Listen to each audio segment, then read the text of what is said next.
Prophet Ibrahim alayhi salam made a special dua for this blessed city of Makkah. وإذ قال إبراهيم رب اجعل هذا بلدا آمنا وارزق أهله من الثمرات من آمن منهم بالله واليوم الآخر قال ومن كفر فأمتعه قليلا ثم أضطره إلى عذاب النار وبئس المصير.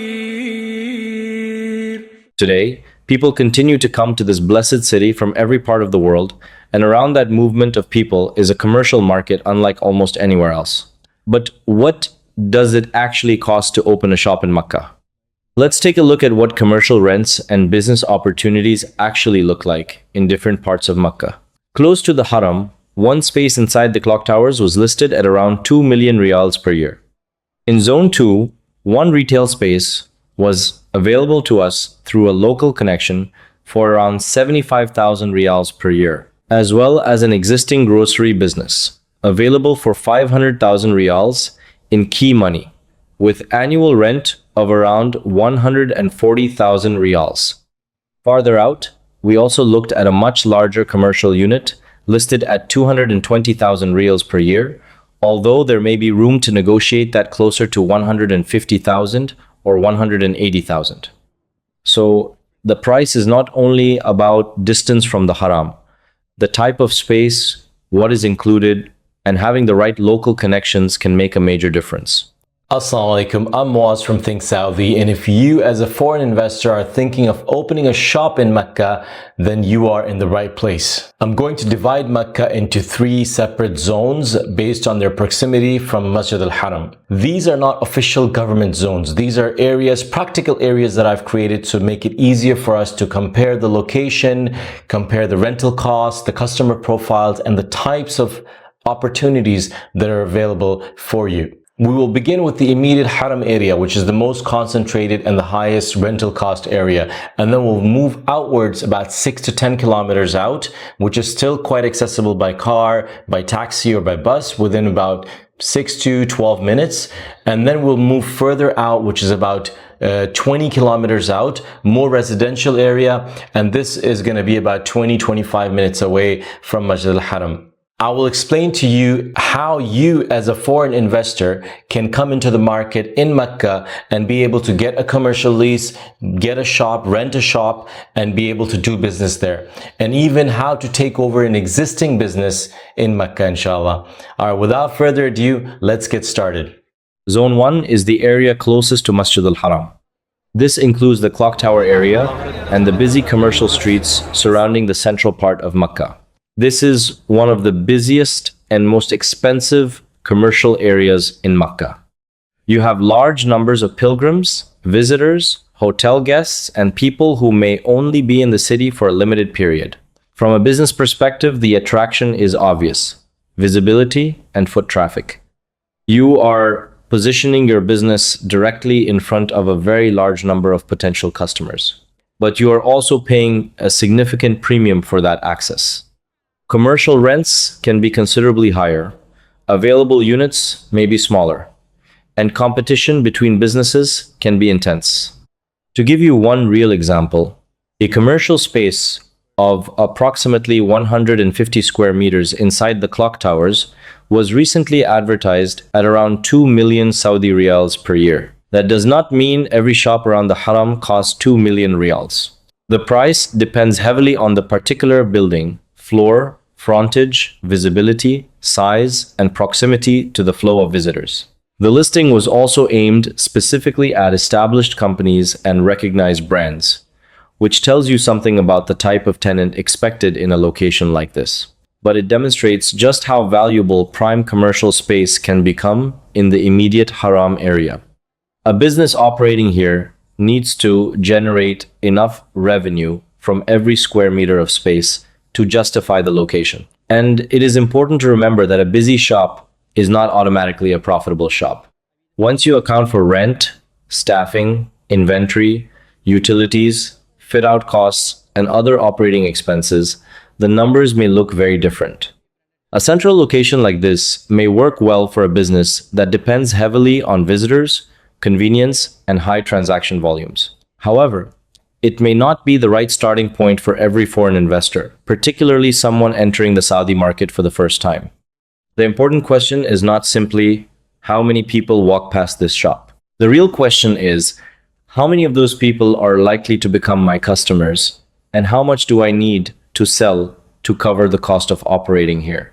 Zone 2 is approximately 6 to 10 kilometers from the Haram. Without heavy traffic, the journey may take around 10 to 12 minutes. However, travel times in Mecca can change considerably depending on the time of day, the season, and how busy the city is. In this area, you are still relatively close to the center, but you begin moving into neighborhoods, serving more local residents alongside visitors. The first opportunity I found was inside this large, value-oriented market. The market sells clothing, household products, and a range of everyday items, something similar to a budget department store. It'll cost you about 75,000 a month, a year else, and 150K if you want to take 100 square meters. So 50 square meter will be, like, for example, like, up till here, something like that. One corner. If you want to take 100, it will be bigger. This whole area.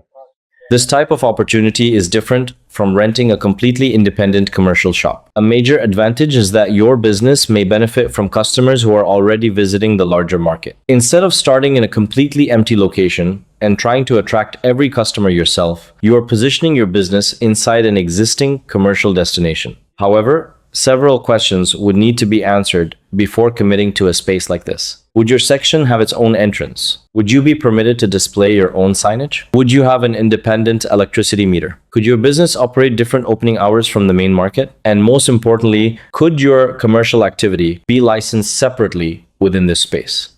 The important question is not only whether the rent sounds affordable. You also need to understand whether your activity is compatible with the main store, whether the space can be licensed separately, and whether enough of the existing customers are relevant to your business. Your business should ideally complement the existing market rather than simply compete with what it already sells. The second opportunity in Zone 2 was an existing grocery and food business. The annual rent for the premises is approximately 140,000 Saudi riyals. In addition to the rent, the current operator is asking for approximately 500,000 Saudi riyals in key money to take over the shop as it currently operates. The 500,000 riyals is not the purchase price of the property itself. It is the amount being requested to take over the existing business setup, including the equipment, fixtures, inventory, and other agreed assets. I was told that the expected payback period could be approximately 1 year. However, this should be treated as a claim that needs to be independently verified, not as a guaranteed return. To recover only the 500,000 riyal key money payment within 12 months, the business would need to generate approximately 41,700 Saudi riyals in net profit every month.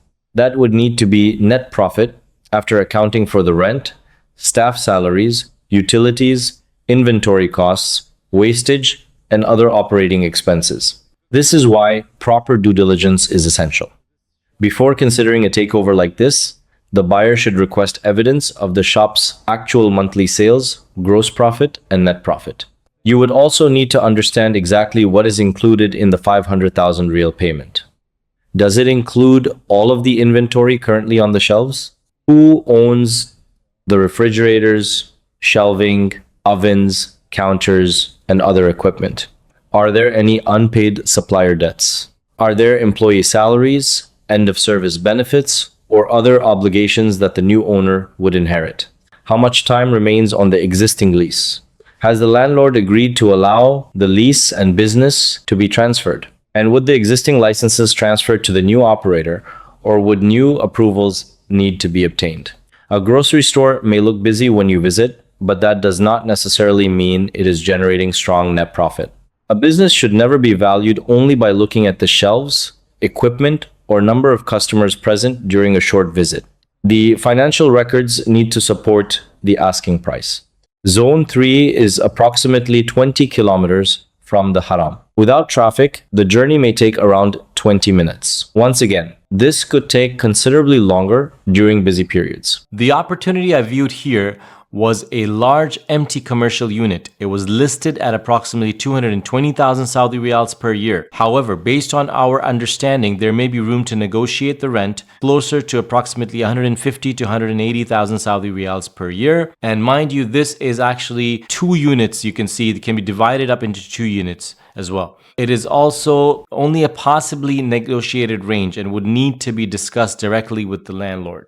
One of the main advantages of this property is its size and layout. The unit could potentially operate as one large shop, or it could be divided into 2 separate commercial units. That gives the investor several possible options. One business could occupy the entire premises, or you could have 2 different businesses operating alongside one another. Or the tenant could potentially use one section and rent out the second section, again subject to the landlord's approval, the lease terms, and the relevant building and licensing requirements. The possibility of dividing the unit may make the asking rent more understandable. If the property could legally and practically be divided into 2 commercial spaces, the effective cost per shop may become more manageable. However, this needs to be confirmed before signing the lease. You would need to know whether separate entrances can be created, whether the electricity, utilities can be divided, and whether each shop can receive its own commercial and municipal approvals. This property also demonstrates an important point about commercial real estate in Makkah. Moving farther away from the haram does not automatically mean that every shop will be cheaper. Distance is only one factor. The total size of the unit, its road frontage, visibility, parking, surrounding population, building condition, and potential to divide the space can all affect the asking rent. A shop in this area would also be less dependent on visitors walking from the haram.